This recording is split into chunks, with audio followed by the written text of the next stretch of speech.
Hi, everyone. Hope you're having a fantastic day. It is Lindsay and Hannah here. We are your friendly Alberta recruiters, and we are here to talk about the January labor force statistics. So we're going to talk about unemployment rates, employment rates, what we've been seeing across different industries and different skill sets.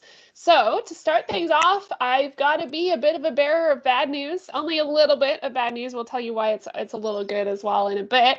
But we did see a slight increase in the unemployment rate this month, so in January compared to December. So the unemployment rate now across Canada is 9.4%, but individually by province, it did vary. So we'll talk a little bit. Quebec saw a 2% increase, unfortunately, in unemployment in January, going from 6.8 to 8.8%. Ontario saw a small increase at about 0.6%. From 9.6 to 10.2%. Manitoba, pretty much the same, slight decrease. They went from 8.3% to 8%. And then in Alberta, we did see a decrease in the unemployment rate. So that was really great to see. We went from 11.1% down to 10.7%.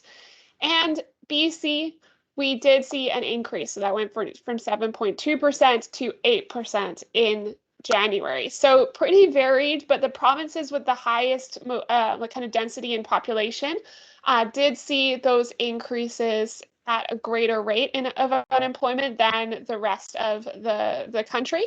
And obviously with Alberta, still we were lingering above the national average for quite a while. We're seeing that gap continue to close where we're aligned a little bit more closely with what's going on across the rest of the country. So again, that is really good to see from an Albertan perspective. Obviously, we're hoping that we continue to see improvements in Ontario, BC, and Quebec.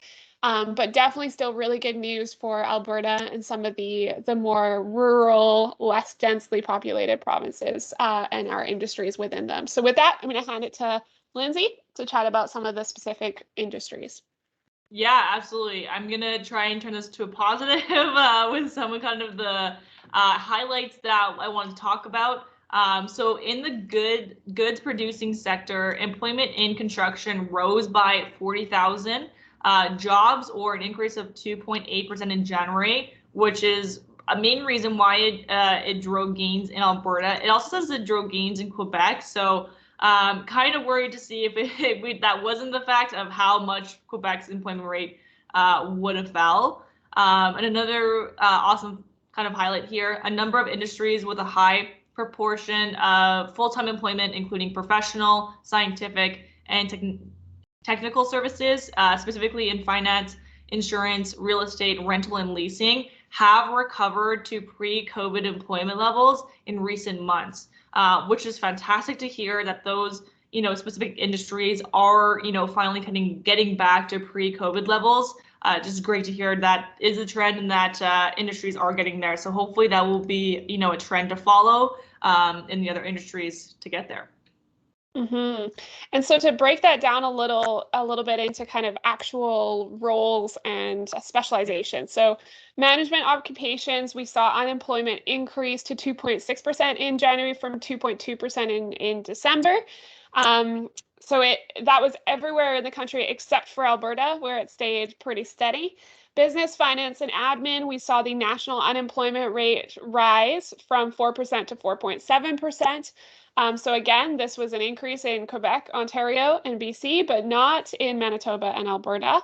So again, these things the professional sector has stayed really steady in the kind of prairie provinces. So that's something to keep in mind.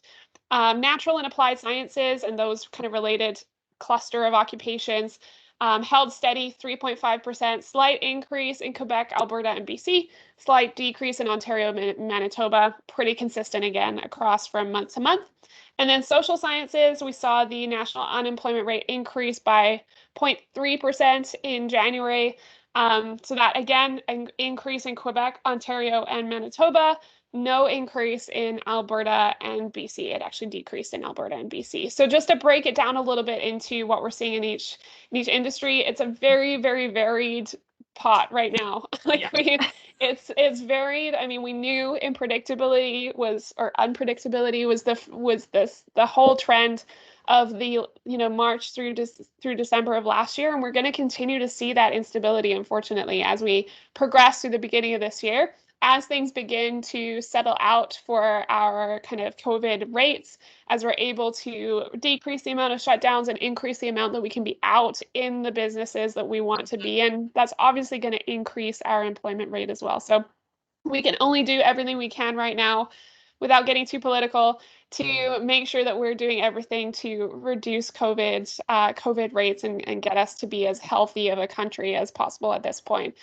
But all that being said, within our tech and finance and accounting and our administration teams, we are ridiculously busy in Alberta. Like, we have so many positions that we are staffing for in each of those sectors. So some hot in-demand skills right now for accounting and finance, we've got AR, AP specialists, payroll, controllers, financial analysts, and then managers of all of those people as well. So accounting managers, payroll managers, that kind of thing. IT, we've got a crazy amount of software development positions. I'd say about 85% of the roles we're working on are related to software development, implementation, or configurations. Very, very busy. Also, extended and augmented reality has been a hot area for us. DevOps, lots of DevOps engineers needed. And then some data security as well. We're definitely seeing data security as a skill set that's needed across Alberta. On the legal side, legal professionals with experience in litigation, with experience in technology, so having an understanding of the tech market, really, really valuable.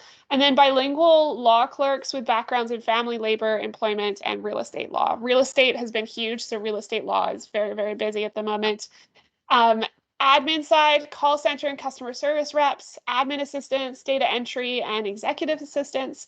And then to kind of go beyond that, HR has been going like gangbusters. So this is really encouraging.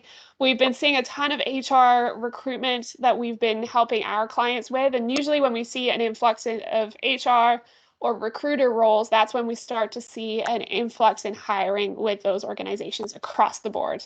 So really good sign that we're getting a lot of those kind of senior HR coordinator, HR analyst, HR assistant, business partners, all of those types of roles is really, really encouraging to see. So all that being said, I mean, definitely not all amazing news this month, not a crazy, crazy drastic change, but Alberta has done a great job of continuing to decrease in our unemployment rates. Mm-hmm. And again, that professional market that we spend a lot of time in has continued to be very busy. So if you have any questions, let us know. All of this data is really accessible. We love Stats Canada. They make it just right there, very easy for you to access and update it every month. So we'll put the link, as always, in the description so you have it. But if you have any questions related to this and how it impacts either hiring from a candidate or a client perspective, let us know. It's still hard to find really high quality talent right now. We are working very hard to make sure that you are keeping the talent that you need in your companies, but also getting new talent that is exactly the right fit for the skill sets and the soft skills that you require. It is not easy to find at the moment. There's a lot of people that are very happy and would rather stay where they are. So keep that in mind when you're doing your hiring. It is taking a lot of work to do some of that recruitment process, but we're happy to do it. That's what we do. We love to do this work, and we're happy to help you with your hiring decisions over the next couple of years. So without further ado, we'll wrap it up for today. Thank you again for spending some time with us here, and we look forward to chatting with you next time. Bye, guys.